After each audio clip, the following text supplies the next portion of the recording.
நம்மாழ்வார் சொல்லும் 4 ரகசியங்களை பின்பற்றினாலே போதும், வாழ்வின் நோயற்ற வாழ்க்கையில் சூழலை வாழலாம். இருளும் ஒளியும் சந்திக்கும் அதிகாலையில் விழிப்பு தவறுகளோடு உரையாடிக் கொண்டே பண்ணை தோட்டத்தில் ஒரு நடைபயிற்சி, கொஞ்சம் யோகாசனம், கொஞ்சம் மூச்சு பயிற்சி என்று தன் நாளை ரம்யமாக ஆரம்பிக்கிறார் நம்மாழ்வார். 75 வயதிலும் 25 வயது இளைஞர் போல் உற்சாகமாக வாழ்த்து வரும் நம்மாழ்வார். எனது ஆரோக்கியத்துக்கான அடிப்படை காரணம் என்னுடைய வாழ்க்கை முறை. இது கிராமத்து வாழ்க்கை கொடுத்த பரிசு. தோட்டத்தில், பண்ணையில், மேடையில் என்று எங்காவது ஓரிடத்தில் ஒழித்து கொண்டே இருப்பேன். உடல் நாம் சொல்வதை கேட்க வேண்டுமானால் 4 விஷயங்களை முக்கியமாக கவனம் செலுத்த வேண்டும். 1. பசி வந்து சாப்பிட வேண்டும். 2. தாகம் வந்து தண்ணீர் அருந்த வேண்டும். 3. சோர்வு வந்து ஓய்வெடுக்க வேண்டும். 4. தூக்கம் வந்து தூங்க வேண்டும். இந்த 4 விஷயங்களும் ஆரோக்கியத்துக்கு அத்தியாவசியமான விஷயங்கள். ஆனால் பட்டண வாழ்க்கையில் வேலை பளு காரணமாக இந்த விஷயங்கள் எதுவுமே சாத்தியமில்லாமல் இருக்கிறது. தினமும் காலையில் கம்பு, தினைமாவு, கொஞ்சம் கருப்பட்டி சேர்த்து கஞ்சி வைத்து குடிக்கிறேன். இந்த கஞ்சி விஷமில்லாதது, அதாவது ரசாயனம் இல்லாதது. கரும்புக்கு ரசாயனம் இடுவதால் வெள்ளத்தில் ரசாயனம் இருக்கிறது.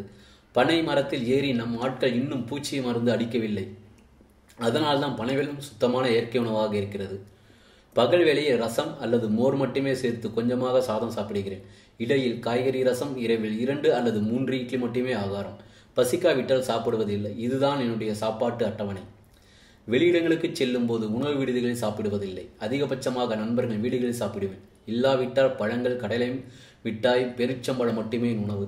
காப்பி, டீ சாப்பிடுவதை விட்டுவிட்டு பல வருடங்கள் ஆகிவிட்டன. ஆண்டு ஒன்றுக்கு 1 லட்சம் டன் அளவு பூச்சிக்கொல்லி நஞ்சுகளை பயன்படுத்தி விளைவிக்கப்பட்ட உணவுப் பொருட்களே இன்றைய மக்கள் சாப்பிடுகிறார்கள். நோயுடன் பலரும் வாழ்வதற்கு பூச்சிக்கொல்லி நஞ்சுகள் ஒரு முக்கியமான காரணம். உடல் ஆரோக்கியமாக இருந்தால்தான் மனமும் நன்றாக இருக்கும். உடல் மன ஆரோக்கியத்துக்கு இயற்கை ஒரு பெரிய வரப்பிரசாதம். செடி ஒன்றை நட்டு வைத்து அது வளர்வதையும் முட்டுவிடுவதையும் காய்ப்பதையும் கவனித்து வந்தால் மனதுக்குள் குதூகலம் பிறக்கும். இதை ஒரு சிகிச்சை முறையாக கூட மருத்துவர்கள் சொல்லுவார்கள். தாவரங்களிலும் செல்ல பிராணிகளிலும் அன்பு செலுத்தி பாருங்கள், அதன் மகத்துவம் புரியும். இன்றைய இளைஞரின் மது பழக்கம் அதிகமாக இருக்கிறது. மது புகை வியாபாரிகள் தங்கள் லாபத்துக்காக இளைஞர்கள் மீது இந்த பழக்கத்தை திணிக்கிறார்கள். வருங்கால தூண்களாக விளங்க வேண்டிய இளைஞர்கள் மது புகை பழக்கத்துக்கு அடிமையாகி நுரையீரலையும் குடலையும் கெடுத்து சீரழிகிறார்கள். இதன் தொடர்ச்சியாக சமூக சிக்கல், பொருளாதார சிக்கல், குடும்ப உறவில் சிக்கல்கள் என்று எல்லா தரப்பிலும் பிரச்சனைகள் குவிகின்றன. இதை அனைவரும் சேர்ந்து ஒருமித்து கண்டிக்க வேண்டும். உடலுக்கு தீங்கு விளைவிக்கும் எந்த செயலையும் நாம் செய்யக்கூடாது என்று உறுதியான சுய கட்டுப்பாடு ஒன்றே இது போன்ற தீய பழக்கங்கள் பிடியில் சிக்காமல் நம் சமூகத்தை காக்கும். இழிவறிந்து உண்பான் கான் இன்பம் போல் நிற்கும் கழிப்பே இறையான் கான் நோய் என்கிறார் வள்ளுவர். அளவறிந்து அமைதியாக சாப்பிட்டால் ஆரோக்கியம் நம் பக்கம் நிற்கும். இல்லாவிட்டால் வள்ளுவர் சொல்வது போல் நோய்தான் நம் பக்கம் நிற்கும். இன்றைய இளைய தலைமுறையினருக்கு சாப்பிடக்கூட நேரம் இல்லை. அவசரமாக அள்ளி விழுங்கி விட்டு ஓடுவது நிறைய வியாதிகள் வருவதற்கு காரணமாகி விடுகிறது.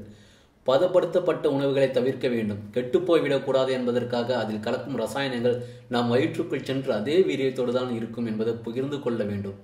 பசித்தால் மட்டுமே உணவு, அதுவும் இயற்கை உணவு, அதையும் கொஞ்சம் கொஞ்சமாக உமி நீரோடு சேர்த்து ரசித்து மென்று சாப்பிட்டால் எப்படி வரும் வியாதி? எல்லாமே கலைதான். நோய் வந்த பிறகுதான் உடலை பற்றிய ஞாபகம் மக்களுக்கு வருகிறது. மருத்துவமனைகளை தேடி போய் பணத்தை கொட்டுகிறார்கள். ஆனால் நோய் வருவதற்கு முன் தங்களது உடலை பாதுகாக்க நேரம் செலவழிப்பது இல்லை. உணவு, நீர், காற்று, இந்த 3இல் இருந்துதான் நம் உடலுக்கு சக்தி கிடைக்கிறது. இந்த 3இல் இருந்து தவறான விஷயங்கள் எதிலும் உடலுக்குள் சென்று விட்டால் தான் நோய் வருகிறது. நம்மை ஆரோக்கியமாக வைத்திருக்கும் நாளமில்லா சுரப்பிகளை தியானம், யோகாசனம் போன்றவை தான் ஊக்குவிக்கின்றன. அதனால் ஒவ்வொருவரும் தங்கள் உடலை பராமரிப்பதற்காக ஒரு குறிப்பிட்ட நேரத்தை ஒதுக்க வேண்டும். உடலுக்குள் தேங்கிவிடும் கழிவுகளை வெளியேற்றுவதற்கும் உணவின் கலோரிகளை எரிக்கப்படுவதற்கும் காரணம் இந்த மூச்சை காற்றுதான். நாம் சுவாசிக்கும் இந்த பிராணவாயு தான் இரத்தத்தை சுத்தப்படுத்துகிறது. மூச்சை இழக்கும் போது காற்று நுரையீரலுக்கு முழுமையாக சென்று சேர வேண்டும். ஆனால் நாம் பெரும்பாலும் மேலோட்டமாகவே சுவாசிக்கிறோம். இதனால் நுரையீரல் முழுமையாக சுருங்கி விரிவது இல்லை. நுரையீரல் நன்றாக சுருங்கி விரிய மூச்சு பயிற்சி அவசியம். எந்த ஒரு வழியும் இல்லாமல் நம்ம குணப்படுத்தும் வல்லமை மூச்சு பயிற்சி மற்றும் யோகாசனங்களுக்கு உண்டு. நான் நாள் தவறாமல் யோகாசனம், மூச்சு பயிற்சி ஆகியவற்றை செய்கிறேன். முதுகெலும்பை நேராக வைத்திருக்கும் வஜ்ராசனமும் செய்வேன். இவைதான் என் ஆரோக்கியம் ரகசியம் என்று குறிப்பிடுகின்றார்.